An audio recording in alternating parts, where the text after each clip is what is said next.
नमस्कार दोस्तों, आपका स्वागत है एक बार फिर से आपके अपने YouTube चैनल माजिद साइंस पर। दोस्तों, आज हम आपके लिए लेकर आए एचएससी के द्वारा आगामी होने वाली ग्राम सचिव, कैनाल पटवारी और पटवारी से संबंधित पूछे जाने वाले कुछ महत्वपूर्ण क्वेश्चन आंसरों के बारे में, जो कि हमारा पार्ट नंबर 10 है।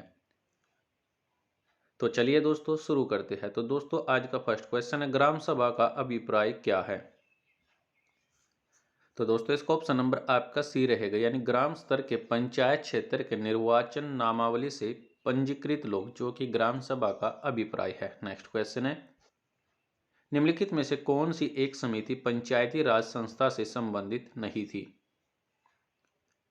तो दोस्तों, इसका ऑप्शन नंबर आपका ए रहेगा, यानी PBN राव समिति, जो कि आपकी पंचायती राज संस्था से संबंधित नहीं है। अन्यथा आपकी ALM सिंधवी समिति, अशोक मेहता और बलवंत राय, ये तीनों आपकी पंचायत राज से संबंधित है। नेक्स्ट क्वेश्चन है, ग्राम पंचायतों की आय का साधन निम्नलिखित में से कौन सा नहीं है?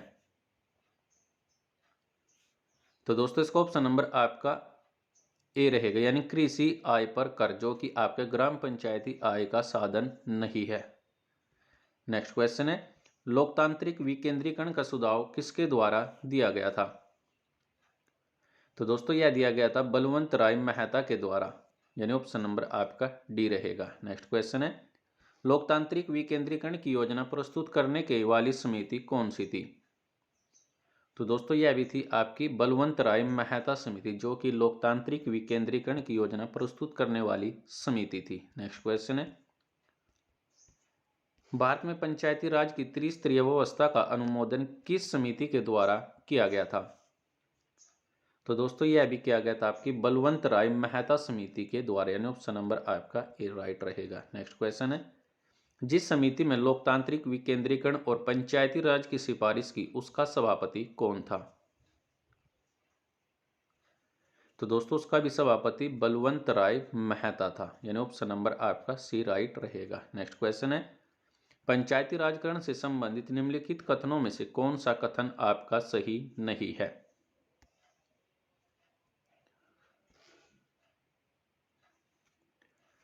तो दोस्तों, इसका ऑप्शन नंबर आपका बी रहेगा, यानी जो 73वां संविधान संशोधन आपका 15 अगस्त 1993, ये आपका कथन असत्य है। तो आपका पंचायती व्यवस्था भारतीय ग्रामीण जीवन युगों से एक अभिन्न है, यह भी आपका सत्य है। यह एक त्रिस्तरीय जैविक रूप से जुड़ी हुई संरचना, यह भी आपका सत्य है। और थर्ड आपका भारतीय संविधान का अनुच्छेद 243 जी उसके महत्व को बढ़ाता, यह भी आपका कथन सही है। अन्यथा आपका ऑप्शन नंबर बी, यानी 73वां संविधान संशोधन तो आपका सही है, लेकिन जो आपकी ये डेट दी गई है आपकी 15 अगस्त 1993 से प्रभावी हुआ, यह आपका गलत है। नेक्स्ट क्वेश्चन है, भारतीय संविधान को कितने भागों में विभाजित किया गया है?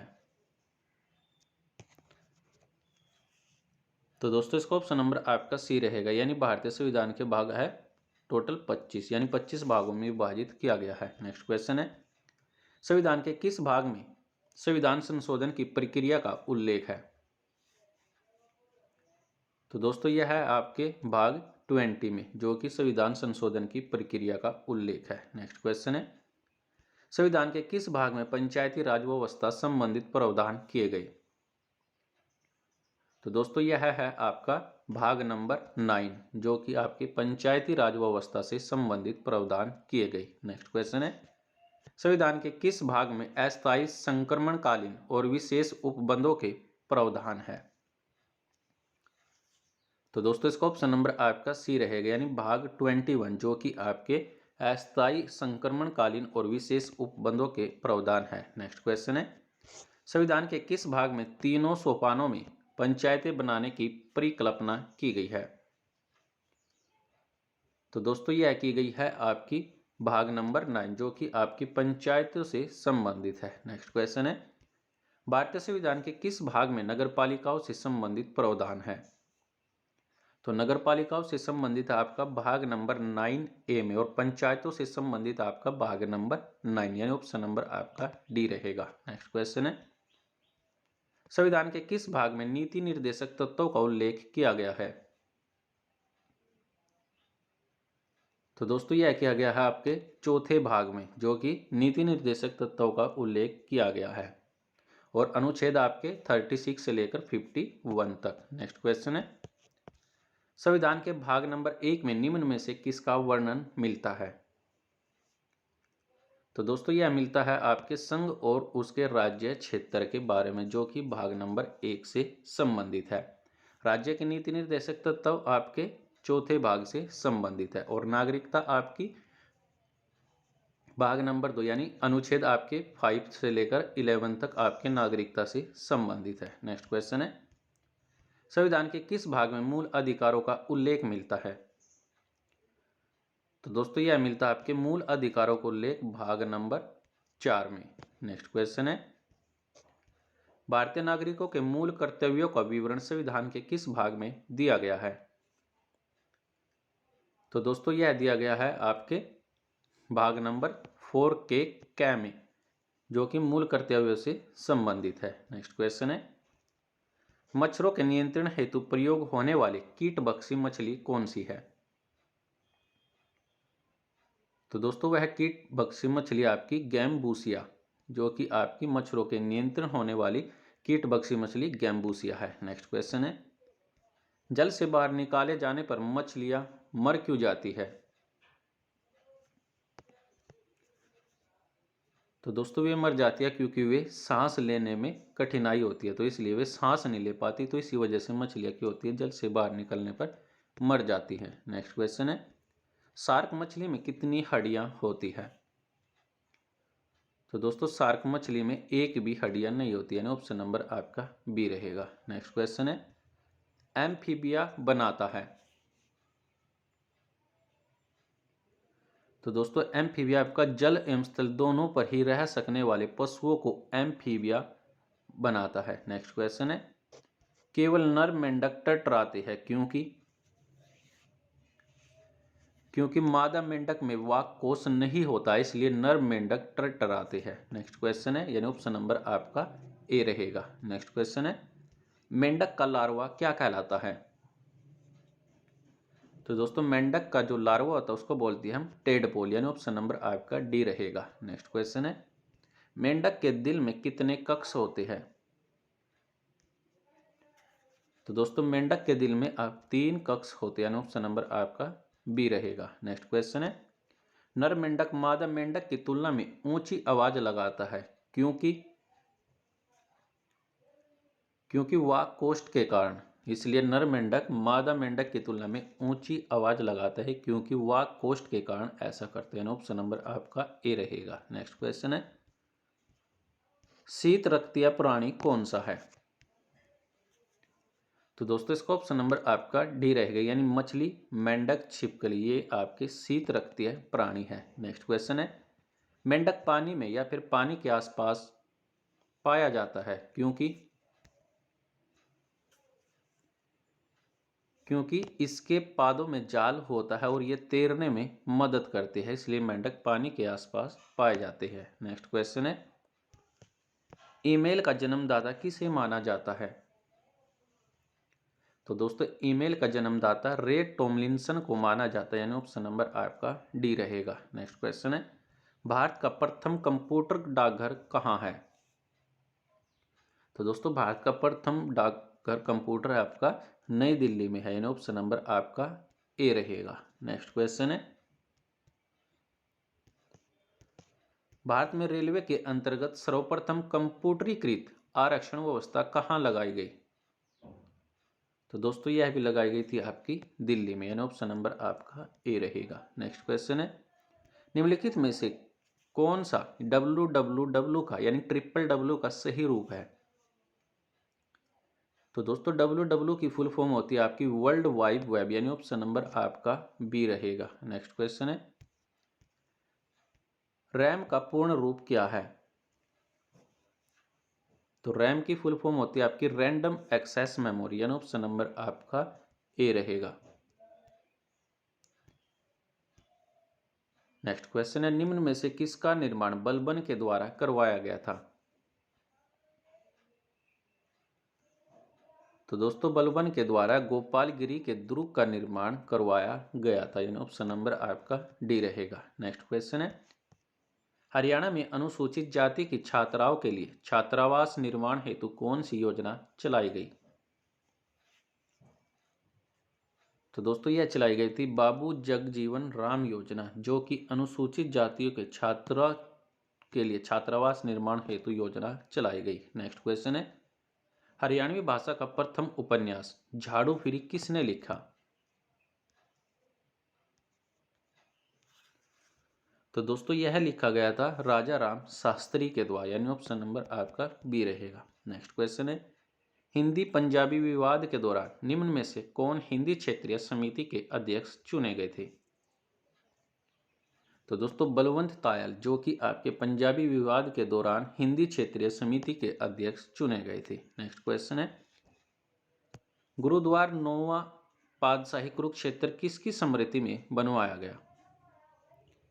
तो दोस्तों यह बनवाया गया गुरु तेग बहादुर की याद में, जो कि गुरुद्वारे नौवीं पातशाही कुरुक्षेत्र स्मृति में बनाया गया। कुरुक्षेत्र जिले की स्थापना की हुई थी 1973 में। कुरुक्षेत्र जिले को धर्मनगरी, सिटी ऑफ पार्क, तीर्थराज और श्रीकंठ जनपद के उपनाम से जाना जाता है। नेक्स्ट क्वेश्चन है, ताउडू का किला कहां पर स्थित है? तो दोस्तों ताउडू का किला है आपका जींद जिले में, और जींद जिले की स्थापना 1 नवंबर 1966 को, और जींद जिला हरियाणा का प्रथम गठित जिला था, और हरियाणा का हृदय जींद जिले को कहा जाता है। इसके अलावा इसे हरियाणा यानी जयंती देवी नगर के नाम से भी जाना जाता है। नेक्स्ट क्वेश्चन है, हरियाणा के किस जिले में ग्राम पंचायतों की संख्या सबसे कम है? तो दोस्तों सबसे कम है आपकी फरीदाबाद में, और सबसे ज़्यादा आपकी यमुनानगर जिले में। तो दोस्तों इसको ऑप्शन नंबर आपका बी रहेगा। बात कर लेते हैं फरीदाबाद जिले की। इसकी स्थापना 15 अगस्त 1979 को की गई थी, और फरीदाबाद जिले को औद्योगिक नगरी और मलिन बस्तियों के शहर के उपनाम से जाना जाता है। पंचकुला जिले की स्थापना आपकी 1995 में, पानीपत की 1989 और 1992 में, यानी 2 बार आपका इस जिला का गठन किया गया। रोहतक जिले की स्थापना 1966 में, और रोहतक और चरखी दादरी ऐसे जिले हैं जिसकी सीमा किसी भी अन्य राज्यों के साथ नहीं लगती है। नेक्स्ट क्वेश्चन है, किसे विवि को एफिलिप्टिंग विवि का दर्जा दिया गया है?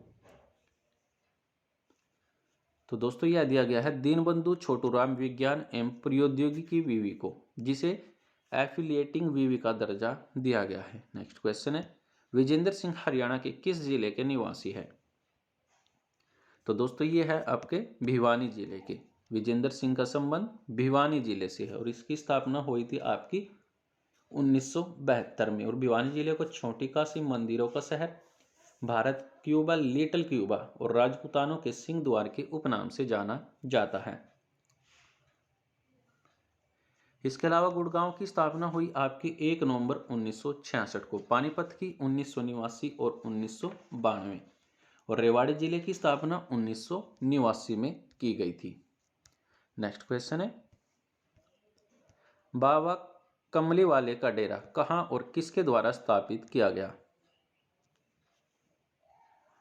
तो दोस्तों यह किया गया कुरुक्षेत्र जिले में, और स्वामी विशुद्ध दयानंद के द्वारा इसे स्थापित किया गया। कुरुक्षेत्र जिले की स्थापना आपकी 1973 में की गई थी।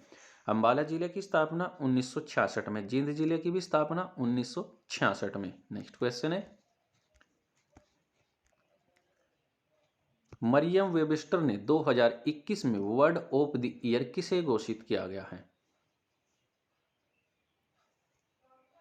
तो दोस्तों यह किया है वैक्सीन को, यानी मरियम वेबस्टर एक डिक्शनरी है जिसे 2021 में वर्ड ऑफ द ईयर यानी वैक्सीन को घोषित किया है। नेक्स्ट क्वेश्चन है, हाल ही में किस भारतीय पर्वतारोहण फाउंडेशन की पहली महिला अध्यक्ष बनाने का सौभाग्य प्राप्त हुआ है? तो दोस्तों इसका ऑप्शन नंबर आपका ए रहेगा, यानी हर्षवंती बिष्ट को भारतीय पर्वतारोहण फाउंडेशन के द्वारा पहली महिला अध्यक्ष बनाने का सौभाग्य प्राप्त हुआ है। नेक्स्ट क्वेश्चन है, भारतीय अंतर्राष्ट्रीय फिल्म महोत्सव में golden peacock award ring wandering ने जीता है, और यह किस देश की फिल्म है? तो दोस्तों यह फिल्म है जापानी। और इन्हें क्या जीता है? गोल्डन पीकॉक अवार्ड, रिंग वॉर्डरिंग, इन्होंने अपना गोल्डन पीकॉक अवार्ड जीता। और ये किस देश की फिल्म है? ये जापान की फिल्म है। नेक्स्ट क्वेश्चन है, भारतीय अंतर्राष्ट्रीय फिल्म महोत्सव में सर्वश्रेष्ठ फिल्म का पुरस्कार निम्न में से किन देशों की फिल्मों ने जीता है? तो दोस्तों यह जीता है दक्षिण अफ्रीका और जापानी ने, यानी इन दोनों ने सर्वश्रेष्ठ फिल्म का पुरस्कार जीता है। नेक्स्ट क्वेश्चन है, ओमिक्रॉन नामक कोरोना वायरस का खतरनाक वेरिएंट किस देश में तेजी से फैल रहा है? तो दोस्तों यह फैल रहा है दक्षिण अफ्रीका में, जो कि ओमिक्रॉन नामक कोरोना वायरस खतरनाक वेरिएंट है कोरोना वायरस का, जो कि दक्षिण अफ्रीका में बहुत तेजी से फैल रहा है। नेक्स्ट क्वेश्चन है, अब्दुल्ला हमदोक को किस देश का नया प्रधानमंत्री चुना गया? तो दोस्तों यह चुने गए हैं सूडान देश के। नेक्स्ट क्वेश्चन है जो आप सभी के लिए, कृपया कमेंट करके जरूर बताएं कि केंद्रीय प्रत्यक्ष कर और सीमा सुरक्षा बोर्ड का नया अध्यक्ष किसे नियुक्त किया गया है? हमारे पास और ऑप्शन है विवेक चौधरी यानी विवेक चौधरी, अजीत कुमार, विशाल मनोहर या किशोर रेड्डी। तो दोस्तों कमेंट करके जरूर बताना कि केंद्रीय प्रत्यक्ष कर और सीमा सुरक्षा बोर्ड का अध्यक्ष किसे नियुक्त किया गया। फिलहाल के लिए दोस्तों आज के लिए इस वीडियो में इतना ही। वीडियो अच्छी लगी तो वीडियो को लाइक कीजिए, कमेंट कीजिए, शेयर कीजिए और सब्सक्राइब कीजिए माजिद साइंस को। वीडियो देखने के लिए आप सभी लोगों का धन्यवाद।